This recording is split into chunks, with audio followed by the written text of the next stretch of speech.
Dan pemirsa, untuk mengetahui apa faktor-faktor pendukung pertumbuhan ekonomi Spanyol yang lebih baik ketimbang Jerman, sudah bergabung bersama kami jurnalis Dushwel Rizky Nugraha dari Bonn, Jerman.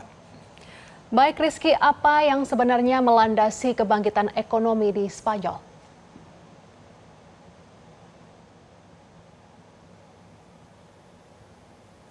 Ya, jika dilihat dari angka-angkanya, tahun ini pertumbuhan produk domestik bruto di Spanyol mencapai 2,9%, sementara di Jerman angkanya mencapai 0,2%. Dan tren ini menurut para ekonom akan terus bertahan selama setidaknya 2 tahun ke depan. Ada 3 faktor utama yang menurut para ekonom mendorong keberhasilan Spanyol. Nomor 1 adalah kebijakan migrasi yang lebih terbuka dibandingkan negara-negara Eropa lain, terutama Jerman misalnya. Jadi pemerintah Spanyol masih mengizinkan masuknya tenaga kerja terampil dari luar negeri, terutama dari negara-negara Amerika Selatan yang berbahasa Spanyol sehingga memudahkan integrasi ekonomi. Jumlahnya mencapai 600 ribu jiwa per tahun dan totalnya mencapai 9 juta warga asing di seluruh negeri saat ini. Faktor kedua yang juga menyumbang keberhasilan Spanyol adalah tingginya angka investasi di bidang energi terbarukan yang juga sudah membuahkan hasil. Menurut data pemerintah, tarif listrik di paruh pertama tahun ini berkurang sebanyak 40%.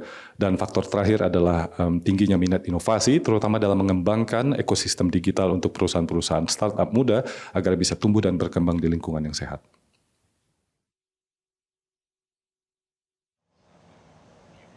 Ya Rizky, lalu apa yang sebenarnya bisa dilakukan oleh pemerintah Jerman?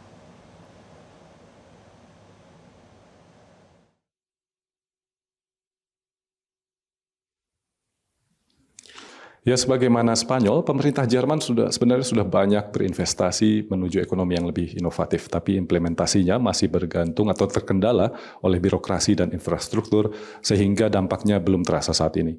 Hal lain yang tidak boleh juga dilupakan adalah dampak krisis atau sengketa tarif dengan Amerika Serikat yang berimbas besar pada perekonomian Jerman, tapi tidak pada perekonomian Spanyol karena lebih sedikit mengekspor ke seberang Atlantik dan sebaliknya lebih fokus pada pasar domestik di Eropa. Hal lain juga adalah krisis mitigasi atau mitigasi krisis. Menurut seorang ekonom yang sempat diwawancarai DW, Spanyol lebih tangguh ketimbang Jerman karena lebih sering dilanda krisis ekonomi, sehingga dampaknya pemerintah bisa lebih cepat merespons krisis. Artinya juga kemampuan atau respons cepat dalam menghapus hambatan struktural di dalam negeri adalah salah satu pelajaran yang bisa diambil atau dipetik oleh negara lain. Baik Rizky, lantas bagaimana kehidupan masyarakat Spanyol di sana?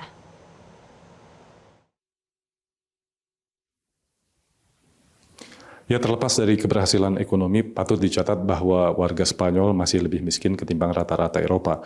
Penduduk masih menghadapi masalah eksistensial seperti tingkat hunian atau tingkat hunian terjangkau yang masih kurang, dan juga tingkat pengangguran yang masih sangat tinggi. Situasi ini menciptakan friksi antara pemerintah yang pro migrasi dengan warga yang menghadapi himpitan ekonomi sehari-hari. Menurut survei El País terbaru, sebanyak 41% warga menyatakan khawatir terhadap tingginya jumlah warga asing di dalam negeri. Tapi meski demikian, isu imigrasi masih menempati urutan kelima dalam daftar kekhawatiran warga setelah inflasi, tingginya harga hunian, ketimpangan sosial yang tinggi, dan juga tingkat pengangguran. Jadi meski kisah makroekonomi yang penuh sukses, realita yang dialami oleh warga Spanyol saat ini masih syarat tantangan. Baik, terima kasih jurnalis Dushwel Rizky Nugraha atas laporan Anda. Jelajahi cara baru mendapatkan informasi. Download Metro TV Extend sekarang.